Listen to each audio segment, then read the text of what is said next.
sou Milton, diretor dessa unidade aqui do Integral, Paineiras, e gostaria, em nome do Instituto, dar as boas-vindas a todos vocês, dizer da nossa alegria em tê-los aqui nessa noite,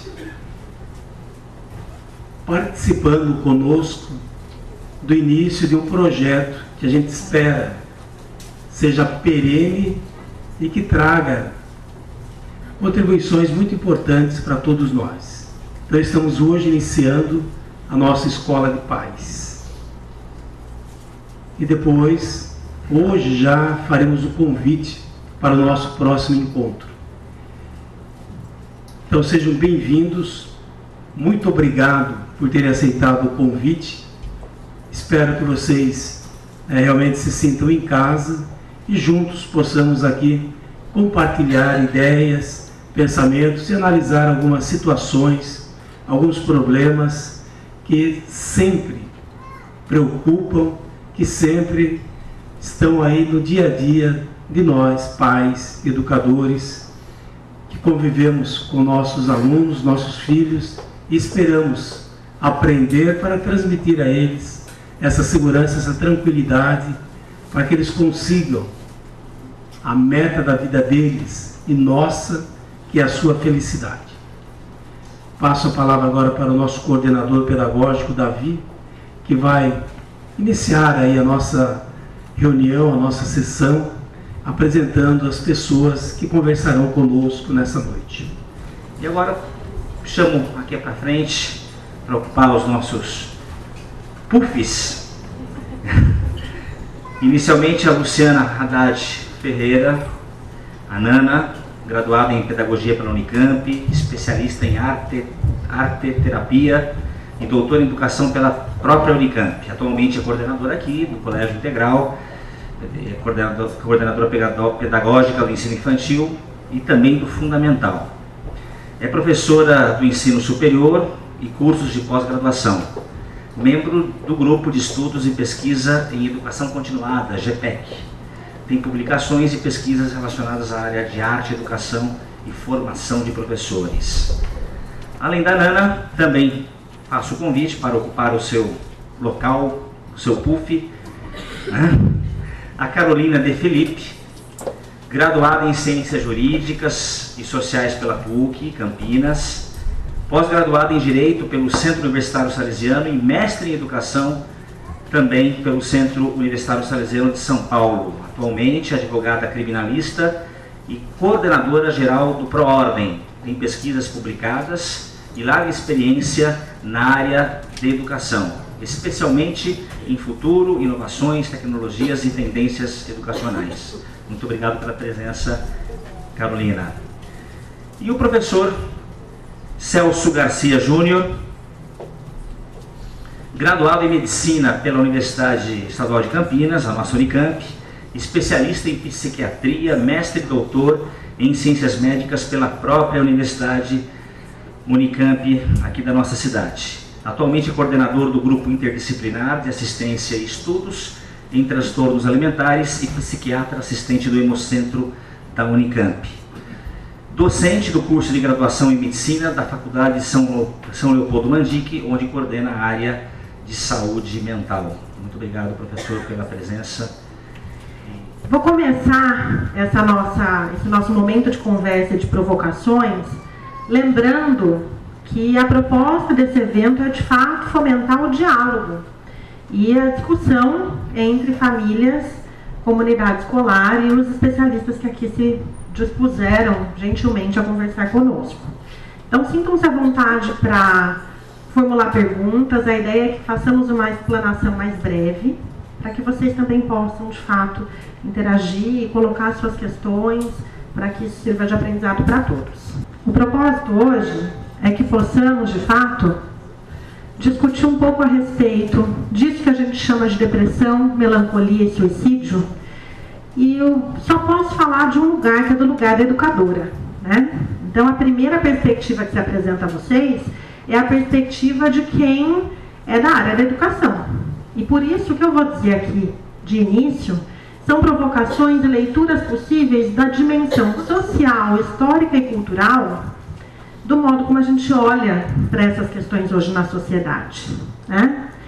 Então, a primeira coisa que a gente precisa lembrar é que existem 3 grandes dificuldades daquilo que a gente pode chamar de modernidade tardia, porque a era moderna, né, a modernidade em si já existe há tanto tempo que já está ficando velha. A gente já vive uma modernidade que é a modernidade tardia. Que muitas das questões de comportamento e dos conhecimentos que existem já estão em transformação. Dentro dessa nossa realidade da modernidade tardia, do modo como a gente olha para o mundo hoje, há algumas questões que incidem diretamente na maneira como é que a gente se relaciona com o mundo. E especialmente na maneira como a gente lida com a forma de sentir, de simbolizar e expressar aquilo que a gente pensa. E não dá para a gente pensar em tratar, identificar ou definir depressão, uma tendência suicida, um pensamento, um comportamento suicida ou melancólico, sem olhar de fato para a maneira como a gente educa os nossos sentimentos na sociedade atual.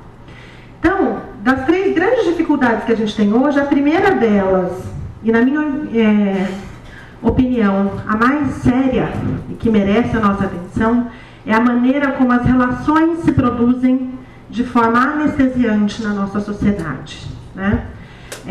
A palavra anestesia, ela deriva do grego aiestesis, que remete à ideia de estesia. Estesia é a nossa capacidade de sentir o mundo, nossa capacidade de desenvolver a percepção por meio dos 5 sentidos mesmo, né? Nossa capacidade de ver, de ouvir, de sentir cheiro, de sentir gosto. A anestesia, na nossa sociedade, está bem claro que é, né? Quando a gente toma uma anestesia, a gente paralisa os nossos sentidos para não ter que lidar com algum tipo de sentimento que não é bom. Então, se a gente vai ao dentista, a gente toma uma anestesia na boca para que ele possa fazer um corte na nossa pele, fazer um furo no nosso osso, colocar uma massinha estranha lá dentro e depois costurar. Porque a gente não vai sentir. Se a gente sentisse, a gente jamais permitiria que uma pessoa fizesse isso de bom grado, sorrindo e agradecendo ao final, e pagando, né? Por que é que a gente se anestesia, então? A gente se anestesia para suportar aquele tipo de sentimento que não é humanamente suportável em condições regulares de temperatura e pressão. Acontece que a maneira excessivamente acelerada e excessivamente atribulada que muitas vezes escolhemos levar a vida vai provocando uma série de anestesias simbólicas que vão fazendo com que a gente deixe de exercitar os nossos sentidos. Quando eu me refiro a isso, eu não estou falando apenas da nossa capacidade de ver, de sentir dor, de sentir cheiro, de sentir fome, mas também a nossa capacidade de produzir sentimentos a partir disso. Então a gente começa a se anestesiar no nosso trabalho, a não se importar mais que não está tão bom o meu trabalho, porque eu preciso dele para viver, então é melhor que eu não me importe que as minhas condições não são as melhores, porque aí eu suporto, né? Eu finjo que eu não vejo aquela bagunça quando está na minha casa, a pilha de louça em cima da pia. Na casa de vocês eu sei que não, mas na minha de vez em quando tem, né? Então quando a gente passa a não olhar, a não perceber essas coisas, nós vamos provocando um movimento de anestesiamento das nossas sensações. E a longo prazo, isso tem um efeito devastador na vida das pessoas. Porque ao não me importar, eu passo a não querer mais sentir as coisas que acontecem conosco. E se há algo que é bastante grave na nossa constituição como indivíduos, é a gente abrir mão da nossa capacidade sensória. Porque praticamente todo o nosso sentido de vida, o motivo, a volição que faz com que a gente acorde todo dia e deseje continuar vivendo e executando as nossas tarefas, é sempre o objetivo de querer uma vida mais plena, mais feliz e mais completa. Seja para mim, seja para as pessoas que eu amo, seja para a humanidade, né? Mas o sentimento de pertencimento a esse mundo, o sentimento de atuação no mundo e de felicidade ou de reciprocidade com o mundo, ele está intimamente ligado com a minha capacidade de me sentir no mundo.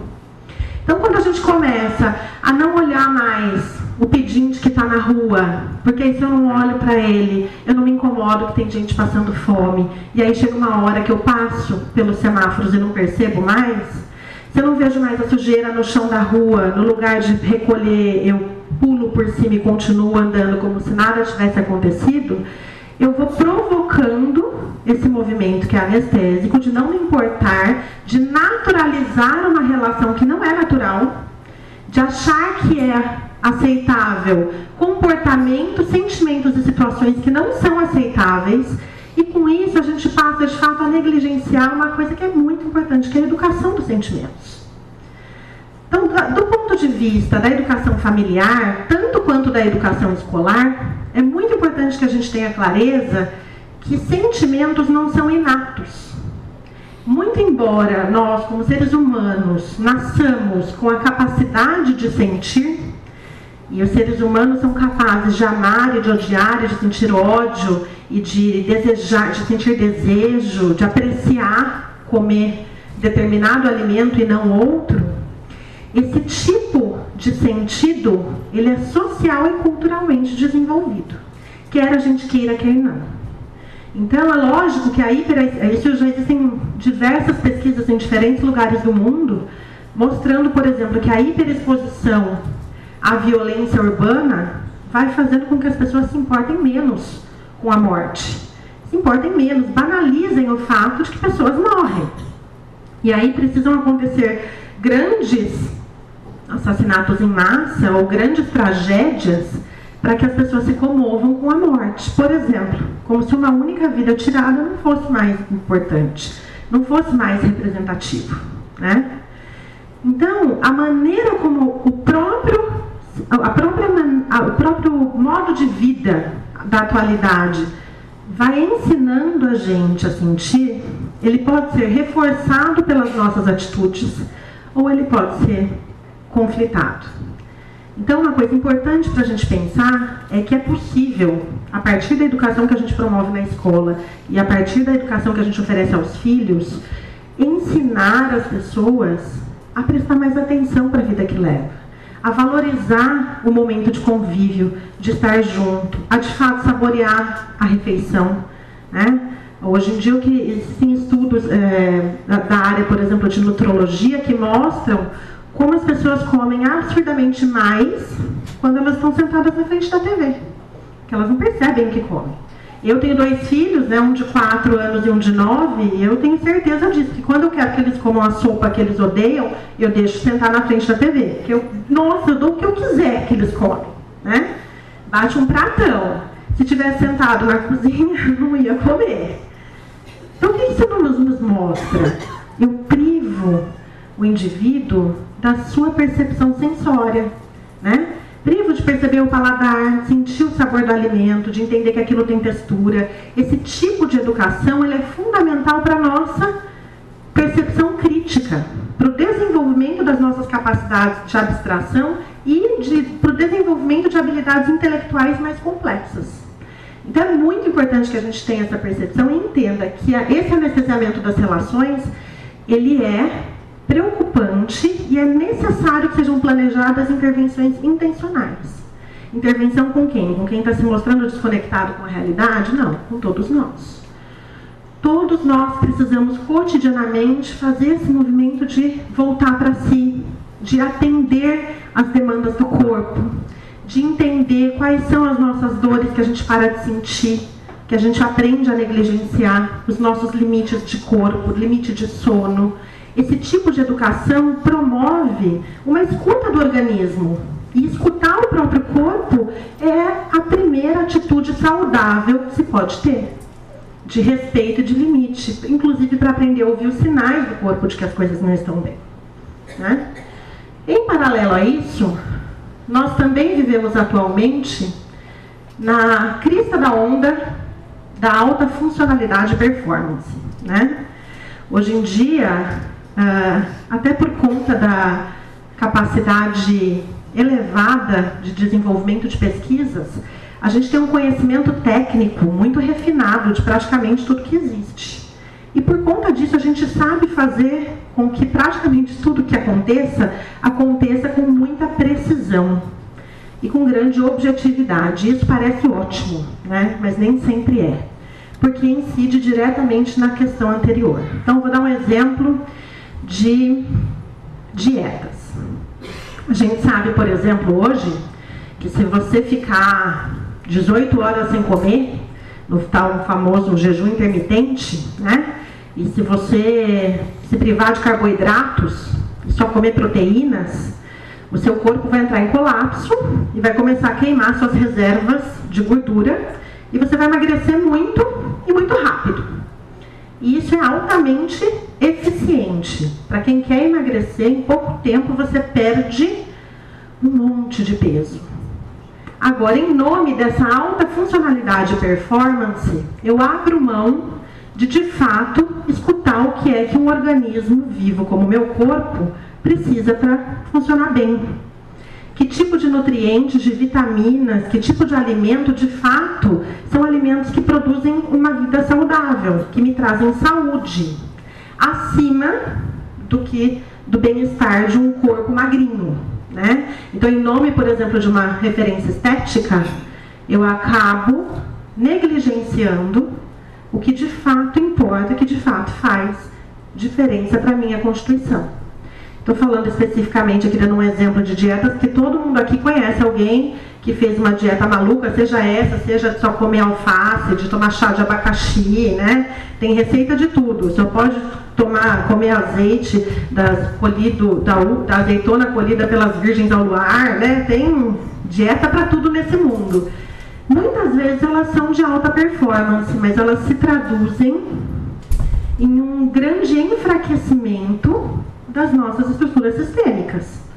Elas nos debilitam do ponto de vista daquilo que a gente precisa para ter saúde de fato. Não saúde apenas do ponto de vista físico, porque às vezes para alguém que tem sobrepeso, emagrecer pode ser uma coisa muito importante. Mas da maneira como a gente se relaciona com os alimentos, né? E isso em relação a tudo. Por exemplo, ter um automóvel funcional que me leve e me traz para o trabalho mais rápido, como a gente tem. Quem mora em Campinas provavelmente se desloca de carro quando pode, porque o nosso sistema público não permite uma grande mobilidade urbana. Eu escolher andar de carro faz com que eu deixe de olhar os trajetos, faz com que eu deixe de apreciar a passagem. É muito diferente a vida numa cidade de quem tem carro e a vida de quem é pedestre. Quem é pedestre cumprimenta as pessoas que estão na rua, sabe quem é que está em tal lugar, percebe quando a calçada está esburacada. Então, a alta performance é um preço que a gente paga na sociedade. Ter consciência disso e, às vezes, intencionalmente escolher romper com isso é uma maneira muito importante da gente voltar a escutar as nossas próprias formas de perceber a cidade, né? De perceber a vida, de perceber o filho, o amigo. É muito mais rápido, por exemplo, quando eu quero saber... Essa semana, vou dar um exemplo de novo dos meus meninos. Essa semana um deles tinha lição de casa, eu tinha que montar umas figuras de Tangram. Não havia raio que fazia eu conseguir, junto com ele, montar um quadrado com 5 peças de Tangram. 5. Tentem depois, vocês vão entender. É difícil. Primeira coisa que o bendito do meu filho falou: procura no Google. Dá um Google aí, mãe. Né? Se eu dou um Google, a gente finaliza a lição em 3 minutos, ele copia o desenho, tarefa cumprida. Entretanto, o momento de desenvolvimento cognitivo do meu filho, aquele quebra-cuca danado que a gente ficou ali, e um momento importantíssimo de relação interpessoal mãe e filho, tinha sido perdido. Porque a hora que a gente conseguiu foi a festa, inventamos até um toque novo para poder comemorar a gente ter conseguido montar o quadrado com 5 peças de Tangram. Né? Então, esse tipo de escolha das atividades que são artesanais ou que são cotidianas em detrimento da alta performance é bastante importante. E a terceira questão, eu não vou falar muito, porque a Carol vai se encarregar dessa parte. Mas a gente vive na sociedade do espetáculo. Então é muito difícil lidar com sentimentos quando tudo que se posta em todas as 1000 redes sociais é felicidade, gente bem-sucedida, magra, que come bem, mesmo assim permanece magra, que está em relacionamentos estáveis e felizes, tira boas notas na escola, ainda arruma tempo para ir na academia, né? Exatamente. Dá tudo certo na vida das pessoas nas redes sociais. E isso promove uma dificuldade enorme de lidar com a nossa vida, porque na nossa casa as coisas não acontecem como na propaganda de margarina, nem no Facebook, né? Então, esse tipo de sociedade do espetáculo promove uma grande miopia em relação à nossa própria vida, né? Fica muito difícil a gente enxergar perspectivas quando tudo aquilo que a gente vê aqui, ó, pertinho do celular, parece tão perfeito. Para concluir, apenas mais algumas provocações. Pensando especificamente na relação de pais ou de educadores com adolescentes e crianças, eu ainda gostaria de ressaltar que uma forma da gente ensinar as crianças e os adolescentes a lidar com essa modernidade é desenvolver diálogo e empatia. Não é poupá-los. As crianças e os jovens de hoje não são coitadinhos porque estão jogados nessa selva de pedra. Os nossos pais também achavam que o mundo estava perdido e que a selva era de pedra, e a gente deu um jeito. Eles darão o jeito deles, desde que eles tenham alguém de confiança, de extrema confiança, a quem recorrer quando precisam. Então a melhor coisa que a gente pode fazer para eles não é poupar ou antecipar situações. Conflitos são necessários. Eles vão passar por dilemas, eles vão se envolver em enrascadas, e não quer dizer que a gente vai permitir. Mas quando isso acontecer, é muito importante que eles saibam que podem contar conosco. E contar conosco não adianta só falar assim, ó, gente, filhão, mamãe tá aqui, viu? Firmeza. A hora que filhão realmente precisa, a gente não consegue se colocar no lugar dele. Só consegue olhar para a situação a partir da minha perspectiva de mãe. Desenvolver empatia é ser capaz de se colocar dentro da cabeça dele. E mesmo não concordando com ele, tentar entender os motivos que o levam a sentir o que sente, a pensar o que pensa. É respeitar esse sentimento, né? Quando a gente se coloca dessa maneira, se abre para o diálogo e resolve permitir que eles encarem seus próprios desafios, a gente vai criar uma coisa que eu chamo de verdades encarnadas. Por que encarnada? Não é porque é de outra encarnação, né, gente? É porque, de fato, a gente vive na carne. É a ideia de que o conflito, as representações sociais atuais, ou seja, muitas vezes o sofrimento do adolescente ou da criança, ele tem a mesma origem que o nosso. Eu não sei o que os outros vão pensar de mim, né? Isso que eu estou fazendo não corresponde a uma representação social comum. Por exemplo, espera-se que todos os alunos sejam, e todos os filhos sejam, ótimos alunos. Eu esperava que minha filha fosse a número 1 da sala, ou eu esperava que meu filho fosse o chuteira de ouro.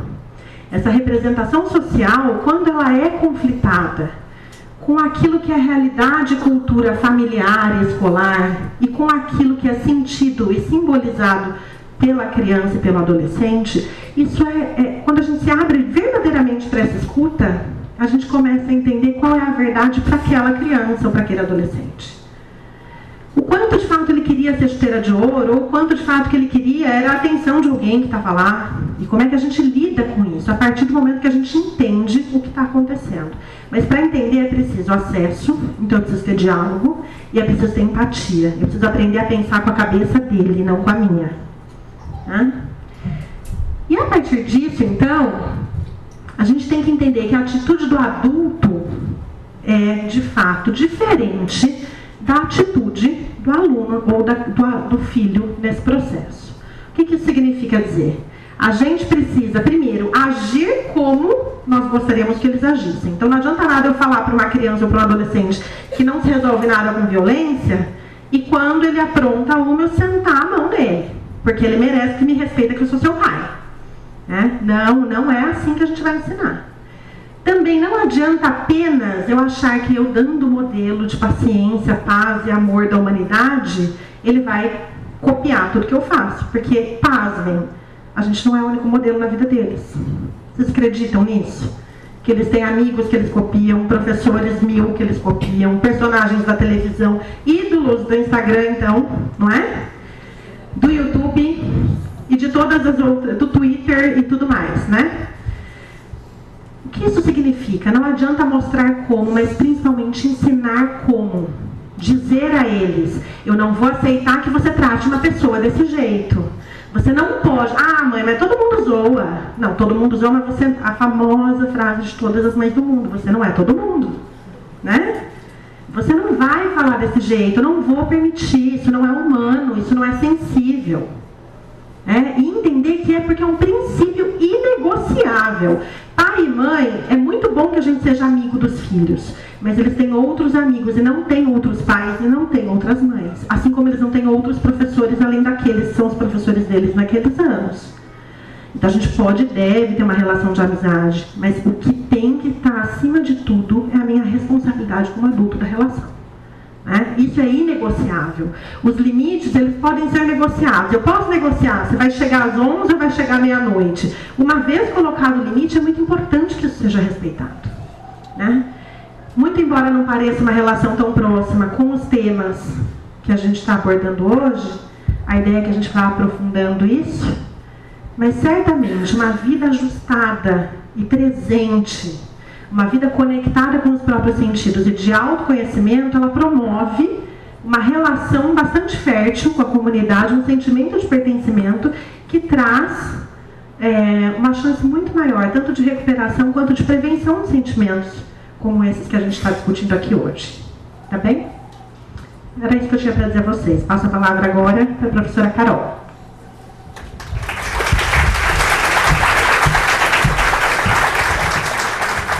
Boa noite.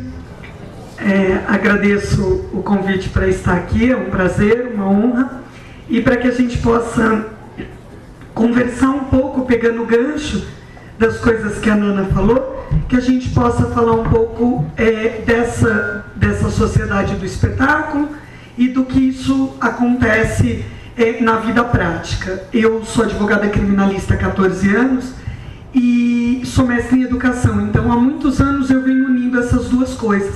A questão de ver no mundo do crime as coisas que acontecem e essa questão da educação das nossas crianças e jovens. Eu queria começar colocando-os nesse seguinte contexto. Todos vocês devem conhecer aqui a história da Bela Adormecida. A Bela Adormecida era uma princesa que, quando nasceu, ela recebeu uma maldição, não foi isso? Que se ela tocasse numa agulha de uma roca de fiar, ela e todo o reino dormiriam por 100 anos. Os reis, o rei e a rainha, os pais da Aurora, o que eles fizeram diante dessa maldição? Desde muito pequeno, eles ensinaram para a Aurora que a roca de fiar era algo perigoso para ela. Eles disseram para ela, Aurora, isso é uma roca de fiar. Grande, média, pequena, uma foto de roca, um vídeo de roca, uma roca de vidro, uma de plástico. Isso é um perigo para você e para todo o reino. Eles fizeram isso? Não. Eles mandaram sumir com todas as rocas de fiar do reino. Porque os pais são assim, Eles acreditam que podem proteger os filhos de todos os males do mundo. Mas uma roca ficou lá no alto da torre, porque tem sempre uma que fica.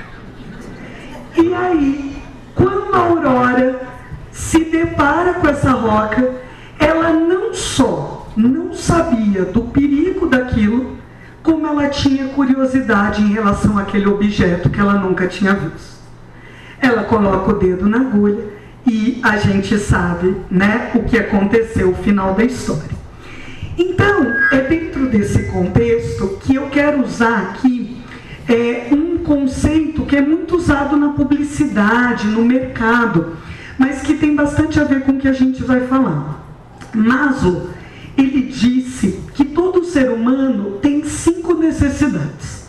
As suas necessidades fisiológicas, que são as necessidades de sobrevivência. Comer, dormir, respirar, descansar, beber água. Então, necessidades mesmo de sobrevivência. Em seguida, vem as necessidades de segurança. O ser humano precisa se sentir seguro. Depois a necessidade de pertencimento. Todo mundo quer pertencer a um grupo, quer ser reconhecido, né, dentro de um grupo. Em seguida, a necessidade de afeto. Todo ser humano busca amor, busca carinho, busca atenção. E, por fim, a necessidade de autorrealização. Por que eu estou colocando isso para vocês? Porque Maslow dizia que só era possível satisfazer uma necessidade se a imediatamente inferior estivesse completamente satisfeita. Então a minha pergunta para vocês, como pais, é essa: onde nós estamos empregando o nosso tempo e a nossa energia? Quantas vezes nós nos matamos de trabalhar para manter os nossos filhos na melhor escola, no melhor inglês, na melhor escola de balé, para dar para eles o melhor tênis e a viagem para Disney no final do ano, e falamos isso o tempo todo. Eu me mato de trabalhar para você ter o melhor, para você se autorrealizar. E talvez o que ele mais precise é se sentir seguro, pertencente e amado. E essa autorrealização não vai acontecer se as suas outras necessidades não estiverem supridas. Nós estamos conversando aqui num grupo que não tem problema em relação às necessidades básicas, né? Eu não estou falando aqui para pais de crianças que sentem fome ou sentem frio. Mas será que todas as nossas crianças, os nossos adolescentes, estão realmente seguros no ambiente dentro de casa? Será que eles se sentem pertencentes às famílias que eles estão, partes importantes dessas famílias? Será que eles se sentem amados? A realização deles não chegará se as suas outras necessidades não forem supridas. Eu preciso, né, como advogada, falar um pouco sobre a questão da responsabilidade jurídica dos pais. E os pais têm o dever de cuidado, proteção e vigilância, né? E o Código Civil, ele deixa bem claro, o Código Civil deixa bem claro que os pais são responsáveis pela reparação civil dos seus filhos, dos filhos menores que estiverem sob sua autoridade ou em sua companhia. Então nós somos responsáveis por todas as condutas dos nossos filhos menores. E por que eu estou dizendo isso? Eu estou dizendo isso para chegar no nosso assunto, que é muito comum, na adolescência principalmente, os adolescentes bradarem por privacidade e falarem que nós não podemos ter acesso à vida que eles levam digitalmente porque eles têm direito à privacidade. Como advogada, eu digo para vocês o seguinte: eles têm direito à privacidade, têm direito a dormir com privacidade, eles têm direito a tomar banho com privacidade, eles têm direito a trocar de roupa com privacidade. Tudo isso eles têm direito à sua privacidade. Por quê, gente? Porque essas condutas, esses comportamentos não geram consequências jurídicas. Os comportamentos que geram consequências jurídicas são de nossa responsabilidade. São de nossa responsabilidade como pais. E as condutas que são de minha responsabilidade, eu não posso te dar privacidade.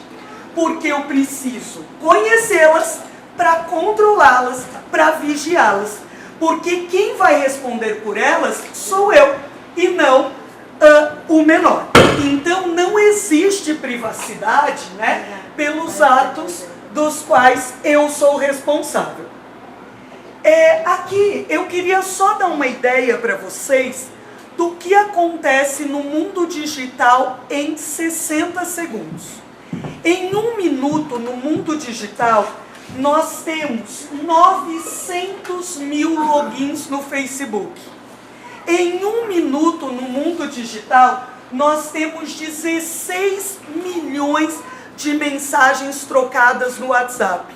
Em 1 minuto no mundo digital, nós temos 4 milhões de vídeos assistidos no YouTube. Então, isso, né, e todas as outras redes sociais estão aqui, mas para mostrar para vocês o que de fato acontece em apenas 60 segundos no mundo virtual.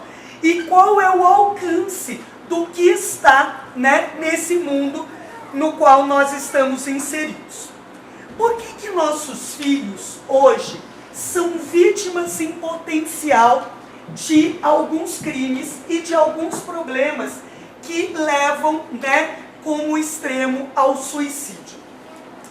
O principal fato é culpa nossa, claro, né? É sempre culpa nossa, né? Nós estamos criando essa geração falando para ela o tempo todo: como vocês são espertos, como vocês são inteligentes. Nós pegamos uma criança de 3 anos hoje e ela abre aplicativo, fecha aplicativo, escolhe o vídeo que vai assistir, né? E a gente olha para ela e diz: como você é esperto. Eu, na sua idade, só comia areia. E você está aí, né? Mexendo, dominando a tecnologia. Gente, essa geração, sem dúvida nenhuma, eles dominam a tecnologia. Dominam a tecnologia porque são nativos digitais. Nasceram no mundo conectado. Agora, o fato de dominar a tecnologia não faz deles mais espertos, não faz deles mais inteligentes. Porque maturidade, experiência de vida, só os anos dão. É só a gente acertando, errando, conhecendo pessoas com más intenções, que a gente vai descobrindo em quem a gente deve confiar, do que a gente deve desconfiar, quem tem segundas intenções.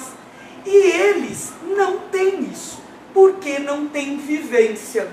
E quanto mais a gente coloca na cabeça deles que eles são muito espertos, que eles são muito inteligentes, nós estamos abrindo para eles portas perigosíssimas.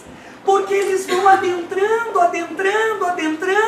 acreditando nessa esperteza e nessa inteligência fora do comum. Mas quando o problema chega de maneira concreta, eles não sabem lidar com isso. Não sabem lidar porque não têm maturidade. Não sabem lidar porque são crianças ingênuas, de 6, de 8, de 10, de 12, de 14 anos, né? Como qualquer criança em qualquer época. Então, eu queria que a gente pudesse refletir um pouco sobre isso. A internet hoje é a maior rua do mundo, com 3 bilhões de usuários. Hoje, metade da população mundial está conectado na internet. É razoável que a gente deixe os nossos filhos sozinhos nessa rua de 3 bilhões de usuários? Com qual idade é seguro que o seu filho vá sozinho dar uma volta na 25 de março, na véspera do Natal? Lá é um pouquinho mais vazio e menos movimentado do que essa rua chamada internet. Quantas pessoas maldosas, criminosas, com más intenções e com más influências estão entre esses 3 bilhões de usuários? E aí, eu pergunto para vocês, né? Nós fechamos as portas desse mundo quando é necessário? Porque quando nós saímos para trabalhar de manhã, nós fechamos as portas da nossa casa. Quando nós vamos dormir, nós vamos lá e trancamos a porta da nossa casa. Quando a gente vai viajar, a gente tranca a porta de casa e as janelas e ainda confere. E essa porta aberta para 3 bilhões de pessoas, elas são fechadas ou elas permanecem escancaradas o tempo todo? O Wi-Fi de casa ligado 24 horas por dia, as redes sociais logadas 24 horas por dia, e essa porta deste mundo escancarada para as nossas crianças e jovens entrarem nela e saírem aí por essa rua de qualquer maneira, a qualquer hora do dia. Nós fechamos essas portas quando é necessário?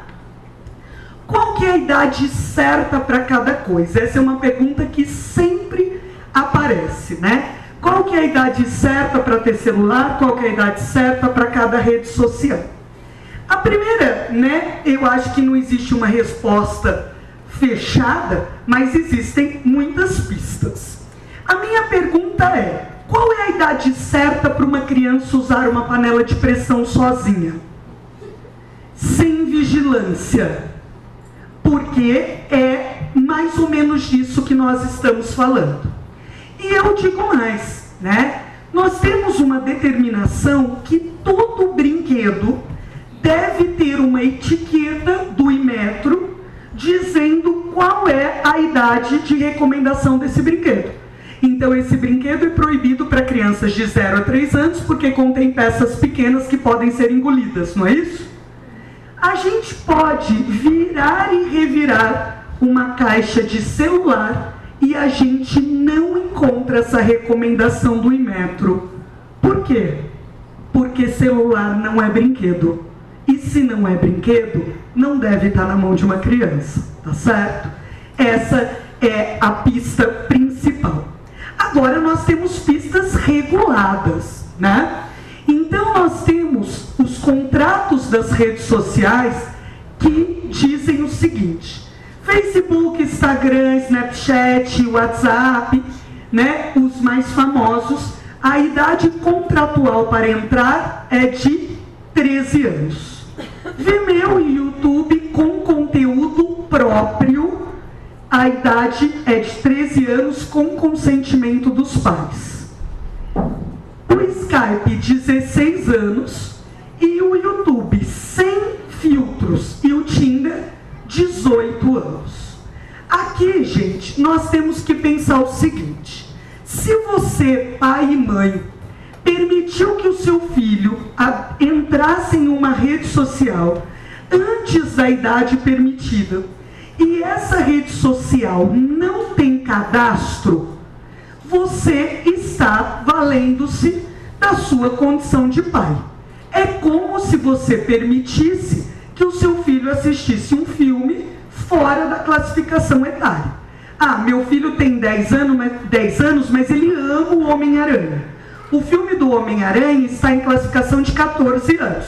Eu vi o filme, eu vou levar, acho que não tem problema. Ok, está dentro aí da sua liberalidade, né, da sua discricionariedade como pai. Agora, se você permitiu que o seu filho entrasse numa rede social com cadastro e mentisse a idade para entrar nessa rede social, ou seja, se seu filho tem menos de 13 anos e está no Facebook, ele mentiu a idade para estar lá. Em primeiro lugar, isso é crime, previsto no artigo 307 do Código Penal. É um crime de falsidade.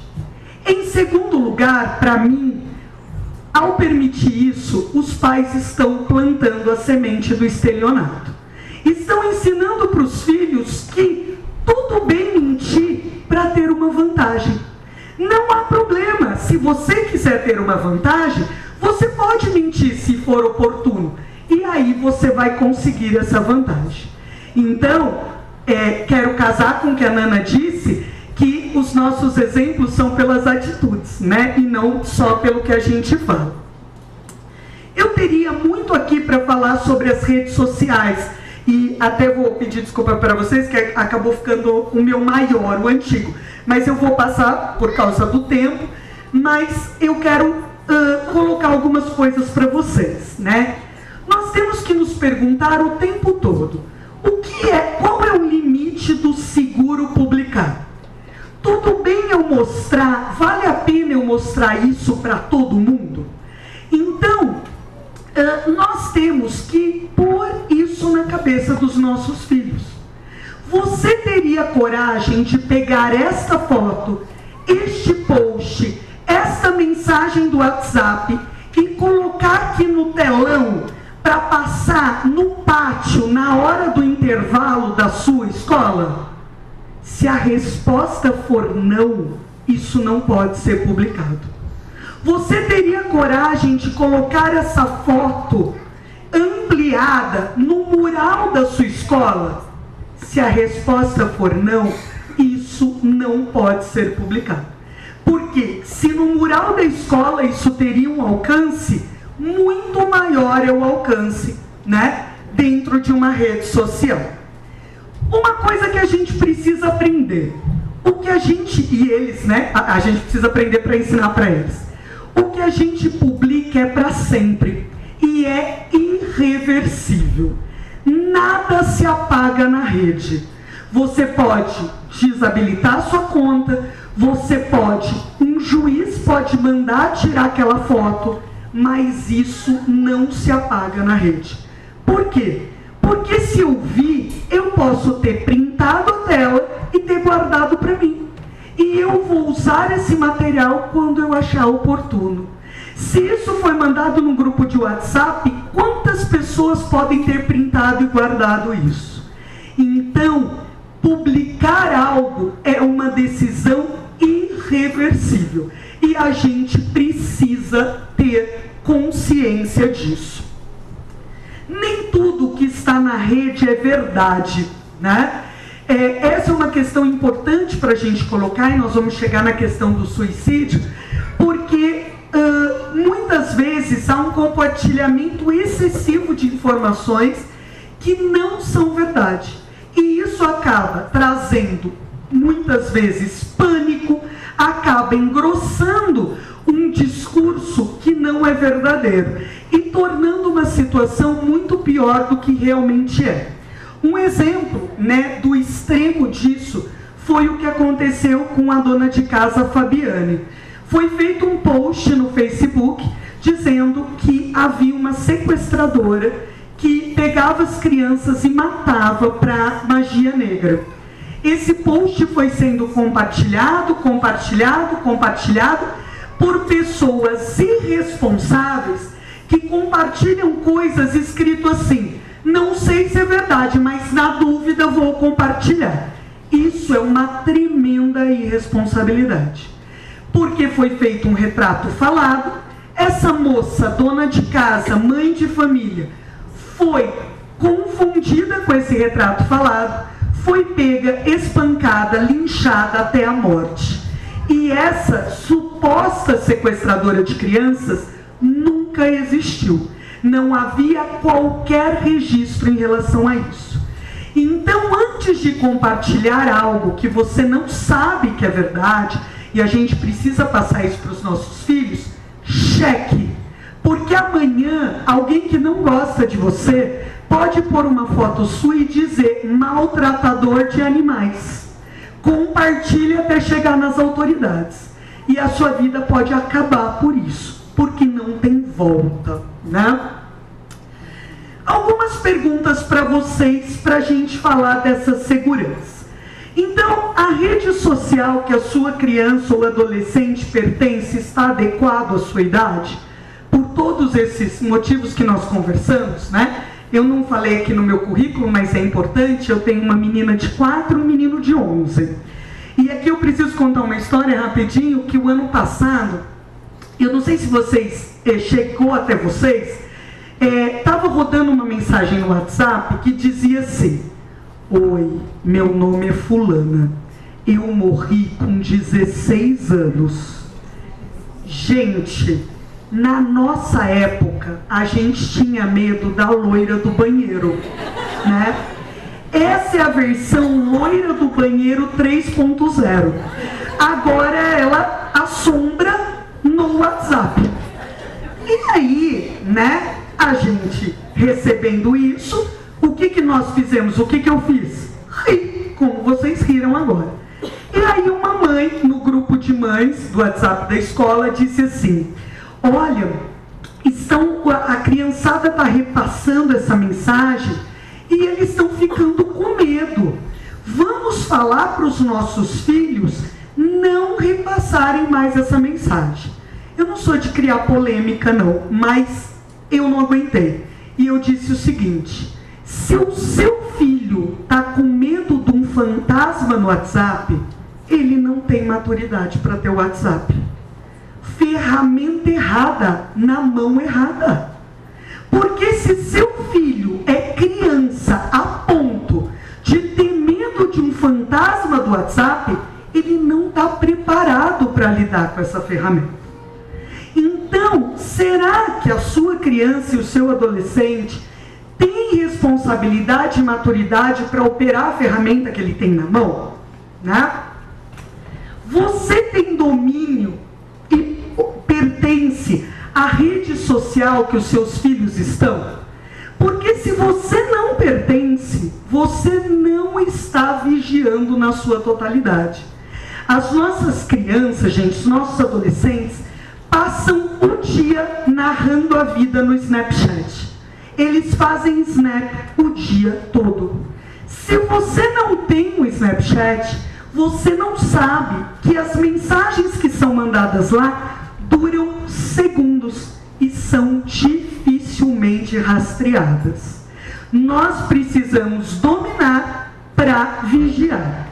A rede social do seu filho está configurado de acordo com a idade dele? Suponhamos aqui que alguém, não sabia ainda, deixou o filho menor de 13 anos entrar no Facebook. Ele fez o cadastro e ele precisou mentir a idade. E se ele mentiu a idade, ele disse lá: eu nasci em 1980. Ele chutou uma idade. O Facebook acha que ele tem 37 anos. E todo mundo aqui que tem rede social sabe que se um dia você entrou no Google para comprar uma geladeira, quando você entrou no Facebook, o que aconteceu? Anúncios de geladeira. Se o Facebook acha que o seu filho tem 37 anos, ele vai oferecer conteúdo para uma pessoa de 37 anos. E numa dessa, ele pode ter acesso a um conteúdo que não é adequado para a idade dele. Você conhece todas as configurações de privacidade das redes sociais que seus filhos estão? O Facebook tem uma funcionalidade, numa telinha aqui do lado, que mostra o tempo todo onde você está e quem são seus amigos ao seu redor. Se aquilo está ligado, o seu filho está sendo rastreado o tempo todo. Rede social segura é GPS desligado. Quando você quiser fazer um check-in intencional, você liga o GPS e faz o check-in. Mas do contrário, todo tipo de localizador tem que ser desligado. E por fim, quantas vezes por semana você checa o histórico de navegação do seu filho? Lembrando que ele não tem direito à privacidade, até histórico de navegação apagado é possível ver. Só que se ele está apagado, precisa ter uma conversa aí que já tem um problema, tá certo?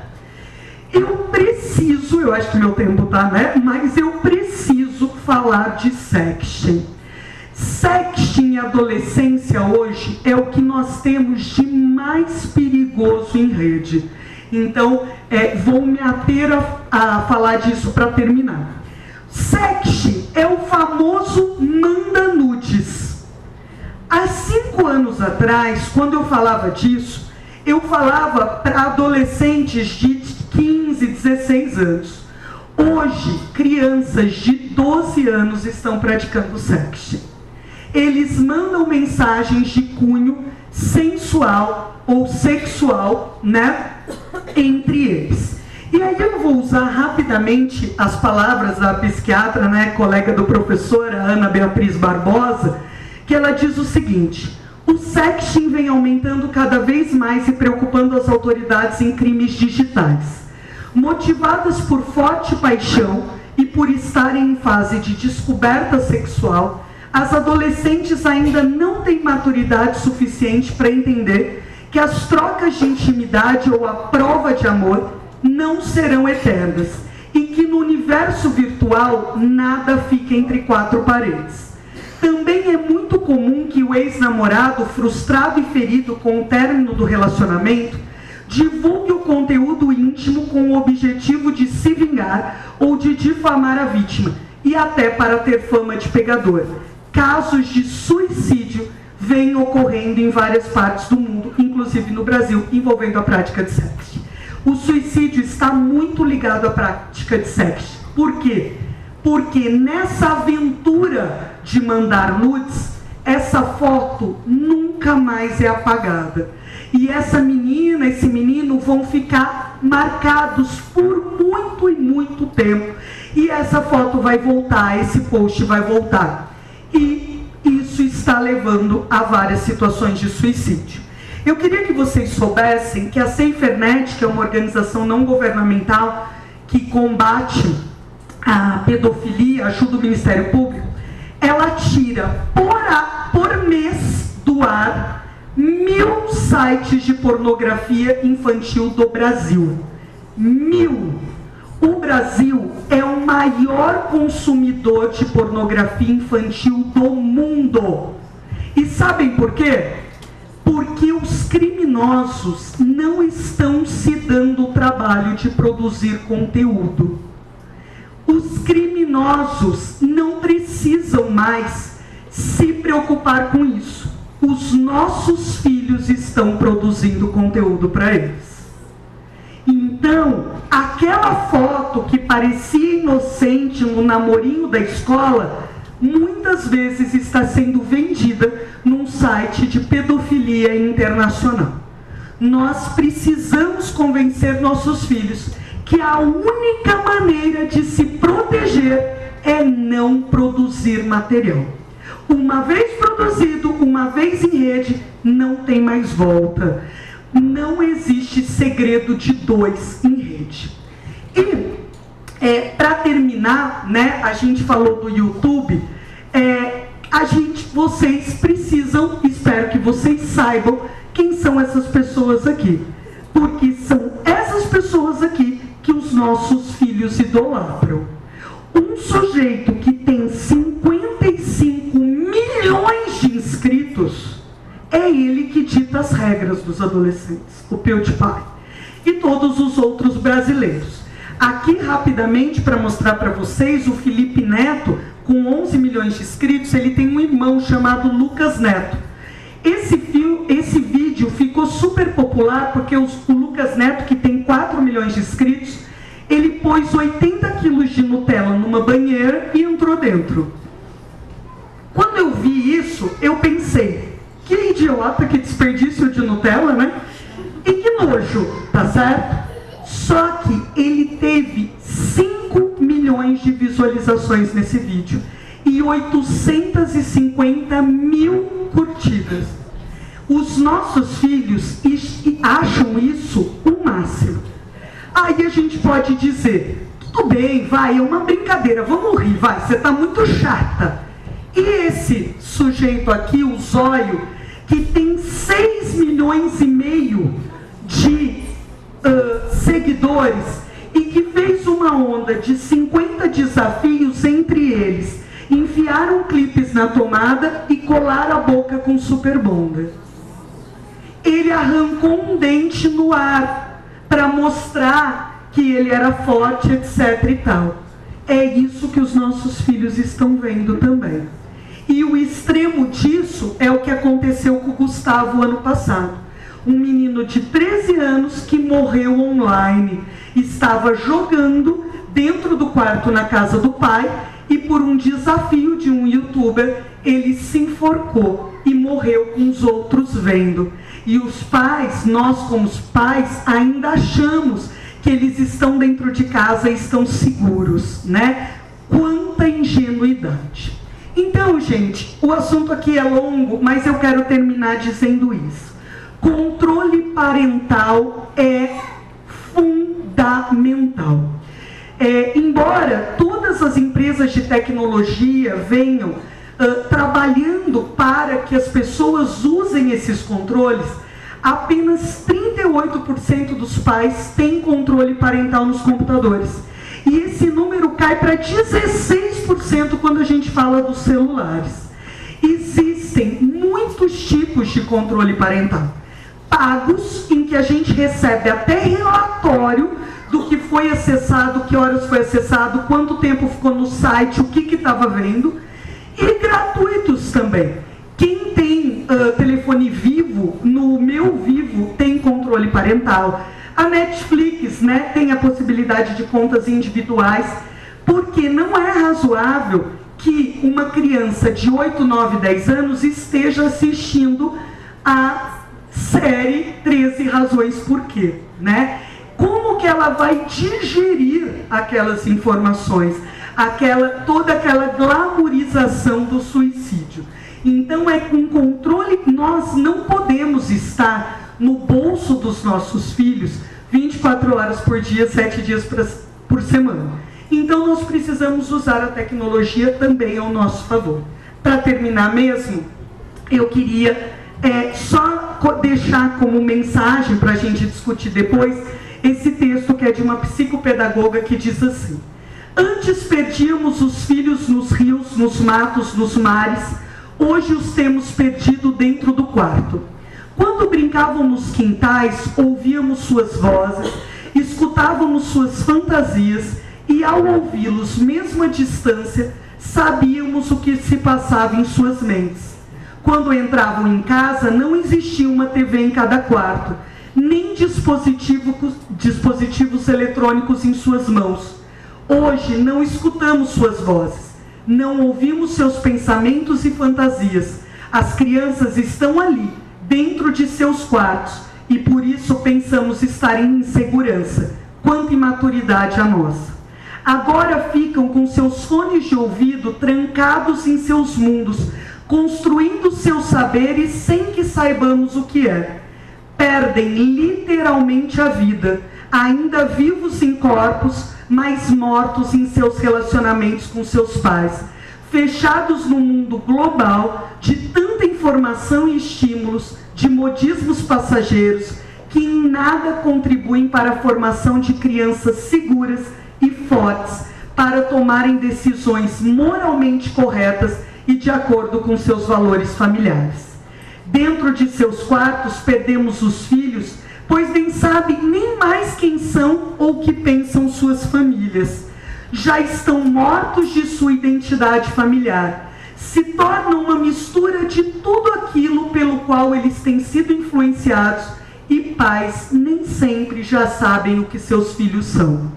Hoje você pode ler esse texto e amar, mandar para os amigos. Pode enxergar nele verdades e refletir, tudo isso será excelente. Mas como psicopedagoga, tenho visto tantas famílias doentes com filhos mortos dentro do quarto. Então eu faço a vocês um convite, por favor, aceitem. Convido vocês a tirarem seus filhos do quarto, do tablet, do celular, do computador, do fone de ouvido. Convido vocês a comprarem jogos de mesa, tabuleiros, e terem seus filhos na sala, ao seu lado, por no mínimo 2 dias estabelecidos na sua semana à noite. E jogue, divirtam-se com eles, escutem as vozes, as falas, os pensamentos, e tenham a grande oportunidade de tê-los vivos, dando trabalho, e que eles aprendam a viver em família, se sintam pertencentes no lar, para que não precisem se aventurar nessas brincadeiras malucas para se sentirem alguém ou terem um pouco de adrenalina que antes eles tinham nas brincadeiras do quintal. A única coisa que pode salvar os nossos filhos, gente, é o relacionamento, tá certo? Muito obrigada.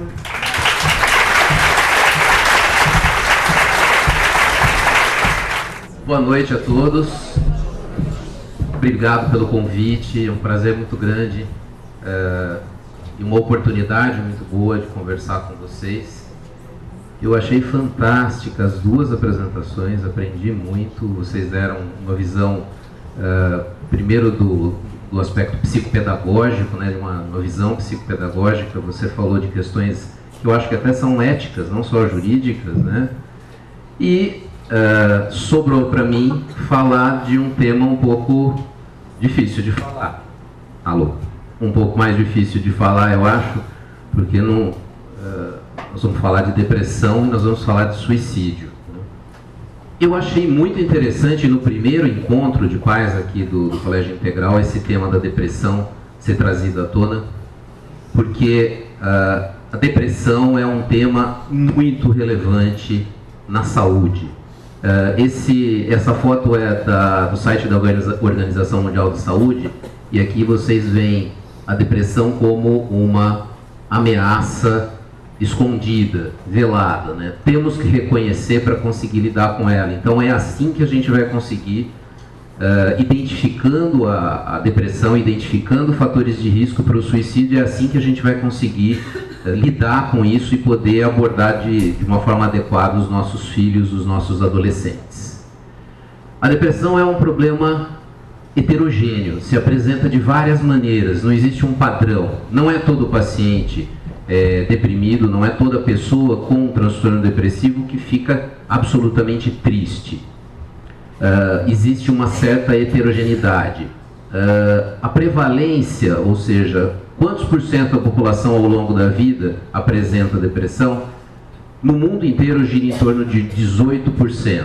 É um dos transtornos, é o transtorno mais importante, o transtorno mental mais importante de todos. Segundo a OMS, em 2012, nós tínhamos 350 milhões de pessoas no mundo inteiro com depressão. Depressão, eu estou falando de depressão doença, transtorno depressivo. Nós temos no mundo, ao ano, 800 mil mortes por suicídio no mundo. 800 mil mortes. 1/3 dessas mortes é de pacientes que tinham depressão. E a causa, ou as causas, as etiologias da depressão são complexas, são vários fatores operando ao mesmo tempo. Existem fatores biológicos, ou seja, fatores genéticos, os fatores das substâncias neurotransmissoras do nosso cérebro, fatores que são epigenéticos, ou seja, o ambiente interferindo na nossa genética. Isso já tem sido comprovado hoje em dia. Então, aspectos sociais e ambientais são muito relevantes, e aí eu acho que entra muito essa questão da rede, né? E fatores psicológicos que também, obviamente, têm uma interação muito grande com como é o relacionamento familiar e como é a relação que o adolescente tem, e o adulto também, com o seu meio. Vamos falar do quadro clínico da depressão. Quais os sintomas que vocês acham que são os mais frequentes ou os mais relevantes para a gente falar do diagnóstico de depressão? Melancolia, isolamento, alguém falou? Se cortar. Desânimo, gostei. Insônia, quem mais? Alguém falou uma coisa? Quem falou? Indiferença. Alguém falou descuidado? Falta de cuidado consigo mesmo, né? Falta de interesse. Medo. Nenhum importante. Tristeza. Eu não ouvi, desculpa. Os dois principais sintomas da depressão, de forma geral, são humor triste e desânimo, tá? Vocês falaram todos os outros que estão aqui nesse slide. Então, humor triste, desânimo, perda de apatia, perda de interesse, alteração do apetite, com aumento do apetite ou diminuição do apetite. Não é todo mundo que perde o apetite na depressão. Tem algumas pessoas que ficam com mais apetite. Antigamente isso era chamado de depressão atípica, hoje a gente não dá mais essa nomenclatura, é depressão. Alterações do sono, tem gente que fica com muito sono durante o dia, com falta de energia, e tem gente que perde o sono, fica com insônia, agitação ou retardo psicomotor, cansaço, fadiga, uma sensação de falta de energia, alguém falou, sensação de culpa ou de inutilidade, disfunção cognitiva, executiva. Então tem muitos pacientes que falam assim: doutor, eu não consigo mais fazer as mesmas coisas que eu fazia. Outra coisa que é curiosa, algumas pessoas dizem assim: eu não consigo tomar decisões, eu não consigo mais raciocinar e tomar decisões. E por último, não que seja a última coisa que apareça, né, mas o último item é ideias suicidas, comportamento suicida ou o suicídio propriamente dito. Então são vários sintomas que podem aparecer. Os pacientes não precisam ter, as pessoas não precisam ter todos os sintomas ao mesmo tempo.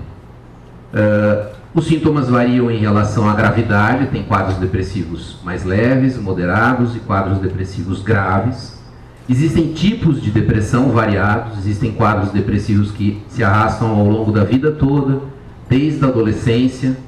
Existem quadros que aparecem de forma recorrente ao longo da vida. Existem pessoas que têm só um quadro depressivo na vida. Existe um quadro depressivo dentro do transtorno do humor bipolar, que é a depressão bipolar, que é uma outra doença. E de uma maneira geral, a gente tem que olhar para esses sintomas para conseguir identificar a depressão. Agora, é importante a gente destacar que tristeza não é depressão. As pessoas não usam mais: fiquei tão triste com isso, né? As pessoas falam assim: nossa, meu time perdeu ontem, fiquei deprimido. Não é? Não se usa mais o termo tristeza. Curioso, vocês não falaram, vocês deixaram por último para falar. Alguém falou, tudo bem, mas não foi isso não recorreu, não apareceu várias vezes, né? Parece que tristeza e depressão é a mesma coisa. Não é. Tristeza é um sentimento, depressão é uma doença. Eu falei para vocês os sintomas gerais da depressão, mas tem algumas características da depressão no adolescente. O adolescente ele demonstra a depressão, ou ele apresenta alguns sintomas que são mais específicos. A criança e o adolescente. Que sintomas vocês acham que aparece mais no adolescente, no adolescente deprimido? A depressão se apresenta no adolescente com que sintomas mais específicos? Que mais? Curioso, né? Isolamento, agora mesmo a Carol falou, né? Os nossos adolescentes ficam trancados dentro do quarto. Às vezes você precisa bater, esmurrar, porque eles estão com fone de ouvido trancado dentro do quarto, né? E você não consegue, eles não ouvem que você está batendo na porta. Então parece que fica um pouco mais difícil de identificar, não é? A depressão, o isolamento, porque o adolescente já tem uma tendência a ficar isolado. Mas que mais? Irritabilidade. O adolescente não é irritado, né? Ele é tranquilo, né? Não se irrita por nada, né? Imagina, tá tudo zen, né? Você chama, vem jantar, já dá, né? Que mais? Baixa autoestima.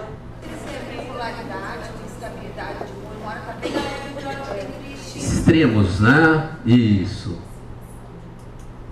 Legal, vamos caminhar um pouquinho aqui. Bom, a questão do diagnóstico da depressão na adolescência é uma questão delicada, porque alguns sintomas da depressão podem estar presentes no adolescente normal. Momentos de tristeza, raiva, agitação, essa irritabilidade, essa instabilidade, né? Essa brincadeira que a gente fez. É fácil a gente identificar que aquilo é doença, né? Esses sintomas, ou essas vivências que os adolescentes têm, estão relacionados a uma fase de transição da vida, né? Esses adolescentes, eles acabam perdendo alguns elementos da infância, eles têm que abdicar de alguns elementos da infância. Naturalmente, eles já têm um retraimento mais narcisístico, né? Eles ficam se olhando demais, se comparando demais, muito mais do que as crianças. Eles passam por um luto, e é bom que passem mesmo, né, por esse luto da perda dos pais idealizados. Então, aqueles pais perfeitos, aquela mãe, aquele pai perfeito, já não são mais perfeitos, e isso os deixa irritados. Só que eles sabem que isso traz sofrimento, então eles são ambivalentes, porque na hora que o bicho pega, na hora que alguma coisa aperta, é com os pais que eles têm que contar, e eles sabem disso. Com tudo isso, as emoções e os sentimentos são intensos e às vezes passageiros, né?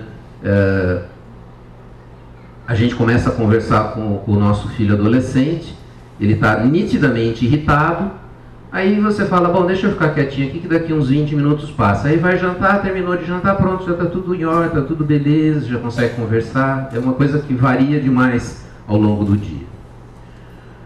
Sintomas depressivos na idade entre 13 e 20 anos variam entre 18% e 44%. Então é bastante. Sintomas, só sintomas, não um quadro clínico suficiente para se falar do diagnóstico de depressão. Mas um episódio depressivo, né, nessa faixa etária, na adolescência, roda em torno de 2% a 8%. É bastante, é bastante. Só para vocês terem uma noção, a prevalência ao longo da vida de anorexia nervosa, que não é uma doença tão comum, embora tenha aparecido muito mais na mídia hoje em dia, roda em torno de 3% a 4%. 2% a 8% é bastante. Então, depressão é mais prevalente, a depressão na adolescência é mais prevalente do que a anorexia nervosa entre as meninas. E quais são os sintomas importantes da depressão na adolescência? Bom, alguns são sintomas idênticos aos sintomas da depressão no adulto jovem. Tristeza, mas algumas outras que são muito relevantes. Mudanças súbitas no comportamento em casa e na escola. Mudanças mais intensas do que a gente está habituado a ver no nosso filho. Dificuldade de concentração. Episódios de agressividade e irritabilidade. E aí eu estou chamando a irritabilidade e agressividade como algo realmente que chama a atenção e está além daquilo que a gente está habituado a ver nos adolescentes. Esse é um ponto extremamente importante. Abuso de substâncias lícitas, como álcool, e ilícitas. Alterações importantes do sono e do apetite. Queda no rendimento escolar. Esse é um sinal absolutamente importante. O adolescente começou a ter queda no rendimento escolar, tem alguma coisa estranha, precisa ser melhor investigado. A presença de conteúdos mórbidos na produção gráfica, em desenho. Eu tenho visto alguns adolescentes que escrevem música ou que têm contato, produzem algum tipo de filme, né, para publicar no YouTube. E vi já vários adultos que referem que na adolescência, ao terem o primeiro episódio depressivo, começaram a desenhar coisas tristes, mórbidas, negras, com conteúdo mórbido também, com conteúdo triste, e se interessar por músicas com conteúdo, com conotação mais triste, falando de morte. E um outro ponto muito importante são as queixas somáticas sem um respaldo, sem uma explicação de doença física. O adolescente começou a apresentar sintomas físicos, é levado ao médico e nada se encontra, e isso vai se repetindo. É bastante razoável pensar na hipótese de um quadro depressivo. Outro ponto muito importante, apenas 30% dos adolescentes com depressão, não estou falando de sintomas depressivos ou tristeza, com depressão, apenas 30% desses adolescentes estão em tratamento.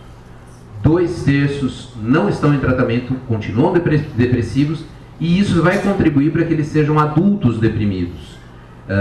A gente sabe que isso está muito bem comprovado, como a depressão não tratada produz uma série de alterações na estrutura do cérebro, inclusive, com diminuição do tamanho de algumas áreas. Uma dessas áreas se chama hipocampo. E a diminuição dessas áreas acaba cronificando o quadro depressivo ao longo da idade adulta.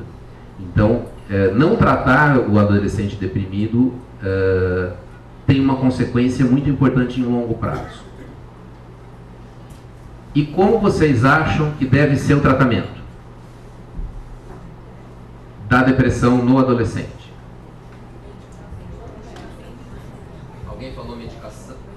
Alguém falou medicação aqui? Ainda bem que a voz foi mais alta. Terapia. A primeira linha de tratamento da depressão no adolescente, a não ser que seja um quadro muito grave, e muito grave eu me refiro a um estupor depressivo, não levanta mais da cama, sintomas psicóticos, com alucinações, quadros que realmente não são comuns na depressão no adolescente. A primeira linha de tratamento é a psicoterapia. A segunda linha é antidepressivo. Bom, se o quadro não é tratado, se a depressão não é tratada, uma das complicações são os comportamentos suicidas. E aí a gente tem que falar de prevenção do suicídio, porque comportamento suicida e suicídio é um problema de saúde pública, não só nos países de primeiro mundo, aqui também, e aqui a gente não fez a lição de casa. Eles fizeram lá. 800 mil pessoas morrem por suicídio por ano no mundo. 16 milhões de pessoas anualmente tentam o suicídio. 16 milhões de pessoas. 75% dos suicídios ocorrem nos países de baixa renda, média e baixa renda. A faixa etária entre 15 e 29 anos, o suicídio é a segunda causa de morte, entre 15 e 29 anos. E no Brasil o número de suicídios aumentou 20% quando calculado no intervalo entre o ano 2000 e 2012, enquanto no resto do mundo caiu. Em 2000, no ano de 2000, a Organização Mundial de Saúde fez uma grande campanha, uma força-tarefa, estabelecendo metas, estratégia e metas para a diminuição do suicídio no mundo. O primeiro mundo seguiu direitinho a cartilha, e o Brasil e os países pobres não seguiram. Consequência, nesses países subiu a taxa de suicídio, porque podia ter ficado na mesma, né? E no primeiro mundo diminuiu. Tá? O que causa o suicídio? Vários fatores, né? Não adianta a gente achar que simplesmente um fator, porque aquele indivíduo brigou com a namorada, brigou com a esposa, perdeu o emprego, descobriu que está com uma doença grave, que só aquilo, então ele resolveu tentar o suicídio e se matou. Isso não existe. É um conjunto de fatores, aspectos socioculturais, aspectos genéticos. Já se consegue identificar, tem uma boa pista de algumas áreas do nosso cérebro que, curiosamente, parece que quando elas são influenciadas, o indivíduo tem mais pensamentos ou menos pensamentos suicidas. Tem uma medicação nova, uma droga que está sendo experimentada para tratar comportamento suicídio, chamada ketamina, que ainda não está aprovada para uso geral, e que faz com que o indivíduo pare de pensar em suicídio em algumas horas. É uma coisa muito interessante. Está sendo muito estudada. Por quê? Porque é um efeito muito impressionante. O problema é que ela também produz alucinação. Então, não é uma droga que dá para vender na farmácia, né? Então, sempre existe uma combinação de fatores que acabam culminando com o suicídio. Esse gráfico eu emprestei de um slide de um amigo meu chamado Carlos Kais, que é professor na Unicamp também, e aqui dá para vocês verem bem, olha só, o suicídio, aqui são as causas, o diagnóstico de transtornos mentais dos pacientes que tentaram suicídio. Essa fatia aqui da pizza é de transtorno do humor, 35,8%, pelo menos mais de um terço dos pacientes que tentam suicídio tem depressão. Esse é um ponto importante, e esse é um dos aspectos a serem observados quando a gente vai falar de prevenção, de acesso a tratamento e prevenção do suicídio. E quais são as recomendações da Organização Mundial de Saúde para a gente prevenir o suicídio? São várias, eu vou passar muito rápido para vocês, porque na realidade os últimos slides eu acho que vocês vão achar mais interessantes. Melhorar o diagnóstico e o tratamento dos transtornos mentais, então é o acesso do paciente à saúde. Promover o suporte e reabilitação para as pessoas com comportamento suicida. Aumentar a atenção entre os profissionais de saúde para as próprias atitudes, tabus e as estratégias que vão usar para tratar dos indivíduos com transtorno mental. Identificar e reduzir a disponibilidade de acesso aos meios para cometer o suicídio. Vocês sabiam que a maior parte dos produtos de limpeza que, se ingeridos, causam morte, tem um cheiro desagradável que é justamente para a gente não conseguir tomar? Esse é um dos motivos. São substâncias que são acrescentadas, né, naquele produto para não ter como engolir, porque não tem jeito. E vários medicamentos também, uma concentração maior causa náusea e a gente acaba vomitando, justamente para a gente não existir o risco de ninguém tomar e se intoxicar. Aumentar o conhecimento através da educação pública sobre doença mental e sobre o seu reconhecimento precoce. É o que a gente está tentando fazer aqui. Auxiliar a mídia de como noticiar os suicídios. Quem assistiu 13 Reasons Why? Vocês acharam que é legal, que fizeram tudo certinho? Não, né? Dois erros que vocês identificaram, que vocês acham que não foi legal mostrar. Negligência. Não, mas em relação a ter exibido a série daquele jeito. Perfeito. A história acaba idolatrando o suicídio, a suicida, né? O que mais? Romanceou. E mais uma coisa. Mostrou ela se matando, né?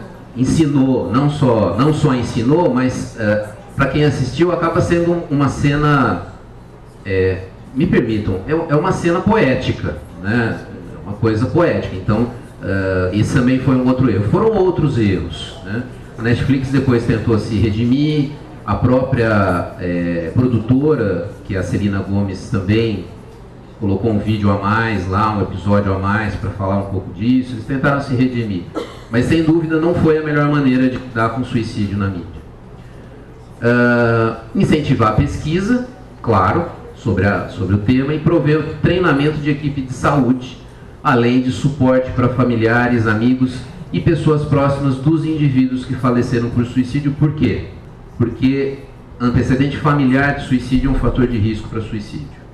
Então, quando alguém na família se mata, a gente tem que cuidar da família, ficar atento para a família pelo risco de algum outro familiar tentar o suicídio. Eu já vi algumas vezes isso acontecer. E as recomendações para vocês? Frases de alerta, que se vocês ouvirem, vocês têm que ficar preocupados. Eu preferi estar morto, é óbvio. Ninguém pode me ajudar. Essa é uma frase muito importante para a gente prestar atenção, porque às vezes um indivíduo que tem ideias suicidas, ele não consegue verbalizar isso, mas dizer ninguém pode me ajudar fala de uma desesperança.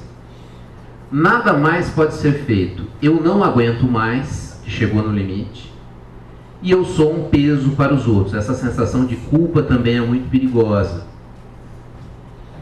E existe uma dica importante, que são os 3 Ds. Na verdade, cada vez que se estuda, mais Ds são descobertos. Desamparo, sensação de desamparo, de desesperança e desespero são sinais de alerta para todo mundo. Deve ser sinal de alerta para vocês, para os familiares, e deve ser sinal de alerta para o psiquiatra, para o psicólogo que está cuidando de uma pessoa. São pensamentos, são sentimentos, né? O desamparo, a desesperança e o desespero são sentimentos que colocam o indivíduo numa situação de tal vulnerabilidade que deve chamar a nossa atenção para que a gente intervenha, considerando aquele indivíduo como um indivíduo num alto risco de um comportamento suicida. Tá? Dependência química, o uso de drogas é outro D, né, importante, e são alguns. Já tem trabalho falando de 13 Ds, mas esses 3 eu acho que são os mais importantes. Quando a gente avalia o paciente, tem desesperança e desespero, que é uma inquietação motora, vem com uma inquietação psicomotora, e isso deixa a gente muito preocupado. Então, basicamente, era isso que eu queria mostrar para vocês.